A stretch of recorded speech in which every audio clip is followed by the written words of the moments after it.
शादी के लिए इतना बड़ा झूठ आखिर क्यों? नैना एक मिडिल क्लास परिवार से थी। परिवार में माँ, पिता, छोटा भाई और छोटी बहन हैं। नैना के जीवन में तब जिम्मेदारियाँ बढ़ जाती हैं जब एक दिन अचानक उसके पिताजी को पैरालिसिस आ जाता है। नैना पर अब उसके छोटे भाई और एक छोटी बहन के साथ पिता के इलाज और घर चलाने का बोझ आ गया है। नैना ग्रेजुएट है। वो अब नौकरी करके सारे घर की जिम्मेदारी अच्छे से संभाल रही है। उसे अब अपने परिवार के अलावा कुछ नहीं दिखाई दे रहा है। पिता और माँ को नैना पर गर्व है। नैना ने इस दौरान कई अच्छे रिश्तों को मना कर दिया। इसमें से कुछ उनके रिश्तेदार ने बताए थे, इसलिए रिश्तेदार अब नैना से थोड़ा जलने लगे। नैना को एक लड़का रंजीत कुछ दिनों से फॉलो कर रहा था। लड़के को नैना नज़रअंदाज करती है, लेकिन उस लड़के रंजीत का रिश्ता लेकर उसकी माँ उनके घर पर आती है। वो लड़का अच्छे पैसे वाली फैमिली से था।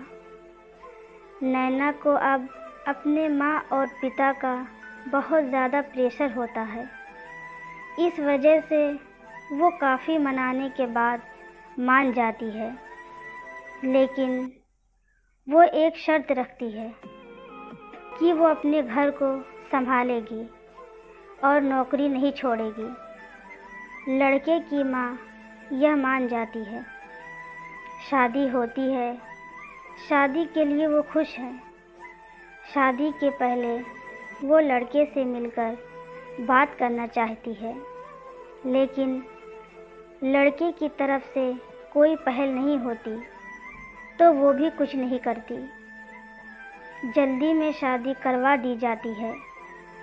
रंजीत शादी के दिन ही कई दिनों बाद उसे दिखाई दिया है। बहुत नर्वस लग रहा है। वो जिससे पीछे पड़ा था, शादी उसी से हो रही है, लेकिन फिर भी उसके चेहरे पर खुशी नहीं है। नैना को बात अजीब लगती है। उसको अंदेशा हो जाता है कि कुछ गड़बड़ है। सुहाग रात की सेज पर वो बैठी है और बाहर से कई मर्दों की आवाज़ आ रही है। तभी वो बैठी बैठी सोचती है कि वो उन्हें आवाज़ से कैसे पहचानेगी, क्योंकि अभी तक उसने उनकी आवाज़ सुनी ही नहीं। और फिर रंजीत कमरे में आता है। चेहरे का रंग पूरा उड़ा हुआ रहता है। नैना एक नज़र चुपके से उठाकर उसे देखती है। वो भी बिस्तर के एक कोने पर बैठ जाता है। काफ़ी देर हो जाती है। नैना को अजीब लगता है, क्योंकि रंजीत ना कुछ बोलता है और ना ही उसके पास आता है। फिर नैना ही पहल करती है और कहती है, सुनिए, आप इतने नर्वस मत होइए, मुझे आप पसंद हैं। रंजीत उसकी ओर मुड़ता है। नैना उसको पूछती है, क्या हुआ? आप खुश तो हैं ना? रंजीत केवल गर्दन हिलाता है। नैना बोलती है, मुझे आपसे बहुत बातें करनी थी, लेकिन आपने पहल ही नहीं की। चलिए अब करते हैं। रंजीत अभी भी चुप रहता है। नैना फिर बोलती है, आप कुछ बोल क्यों नहीं रहे? रंजीत की आंखों में अब आंसू आ जाते हैं। नैना घबरा जाती है। क्या हुआ? मुझे बताइए तो। रंजीत अब सादा भाषा में बताता है कि वो बोल नहीं सकता। नैना को धक्का लगता है। वो चुप हो जाती है और रंजीत से दूर हो जाती है। पहली रात ही उसे पता चल जाता है कि उसके परिवार वालों के साथ धोखा हुआ है, क्योंकि लड़के वालों ने इतनी बड़ी बात छिपाई। उसे धोखा बर्दाश्त नहीं होता है। वो अपने घर वापस लौट आती है। उसके परिवार को भी इस बात का पता नहीं होता। परिवार वाले भी यह सुनकर हैरान हो जाते हैं और अपने आप को कोसते हैं कि उन्होंने जल्दी कर दी। पहले पता लगवाना था। नैना ने फैसला लिया कि अब वो कोर्ट में बात ले जाएगी। शादी के एक दिन बाद ही बात तलाक तक पहुंच जाती है। नैना तलाक की अर्जी देती है। रंजीत की माँ नैना के घर आती है। नैना की माँ उन्हें भला बुरा कहती है, उन्हें रोकती है और पूछती है, आपको ज़रूरी क्यों नहीं लगा इतनी बड़ी बात हमें बताना। रंजीत की माँ नीचे मुँह कर और चुप रहकर सारी बात सुन रही थी। रंजीत की माँ कहती हैं कि मैं अपने बेटे का भला ही चाहती हूँ और उसके पिता भी नहीं हैं। वो नैना को पसंद करता है, इसलिए वो नैना से शादी करना चाहता था। मैंने हिम्मत की बोलने की, मगर मैं कर नहीं पाई। फिर मुझे डर भी लगा, क्योंकि पहली बार उसने कुछ करने को कहा। उसने तो मुझे बोला था कि तुम्हें सब बता दूं, और मैं चाहती भी थी, लेकिन नहीं कर पाई।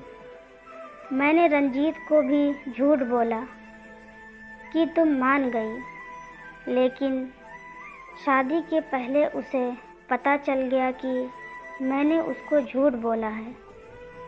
तब तक देर हो गई थी, इसलिए वो खुश नहीं था। नैना, शायद तुम मुझे समझ पाओ। नैना अभी भी गुस्से में है। वो बोलती है कि मुझे रंजीत के ना बोलने से कोई परेशानी नहीं है। गुस्सा इस बात का है कि आपने धोखा दिया, झूठ बोला, और वो मुझे बर्दाश्त नहीं। तलाक की अर्जी के बाद रिश्तेदार तो नैना और उसके परिवार की इस हालत पर खुश हैं। वहीं तलाक में अभी कुछ महीने का समय है। नैना अब अपने घर पर पहले की जीवन शैली पर लौट आती है। वो जॉब पर जाती है और कुछ दिनों बाद फिर रंजीत उसे दिखाई देता है। दूर से ही बस अब वो नैना को देखता है। नैना के ऑफिस के बाहर वो लगातार आता है 14 दिनों तक। नैना उसे नज़रअंदाज करती है। फिर एक दिन उसके पास जाकर बोलती है, अब यह सब करने से कुछ नहीं होगा और मैं नहीं चाहती कि तुम कुछ नाटक करो, इसलिए यहाँ आना बंद कर दो, समझे? नैना की बातें वो सुन रहा है। वो उसको इशारों में कॉफ़ी पीने को कहता है, लेकिन नहीं, वो वहाँ से चली जाती है। अगले दिन फिर वहीं रंजीत खड़ा रहता है। नैना उसके पास जाकर कहती है, कॉफ़ी पीकर मेरा पीछा छोड़ दोगे? रंजीत गर्दन हाँ में हिलाता है। टेबल पर दोनों आमने सामने बैठे हैं। रंजीत अपने फ़ोन में कुछ मैसेज टाइप करता है। नैना उसे देख भी नहीं रही है। नैना के फ़ोन में मैसेज आता है रंजीत का लिखा हुआ, सॉरी, लेकिन मैं तुमसे बहुत प्यार करता हूँ। कोई भी बोलने वाला तुम्हें मुझसे ज़्यादा प्यार नहीं कर सकता, और बात तो झूठी भी कोई कह सकता है, लेकिन आँखें हमेशा सच बोलती है। एक बार मेरी आँखों में देख लो, फिर तुम्हें जो सही लगे वो करना। नैना का सारा गुस्सा मैसेज पढ़ते ही चला गया। वो धीरे से अपनी आँखें उठाकर रंजीत की आंखों में देखती है और उसकी आंखों से आंसू निकल आते हैं।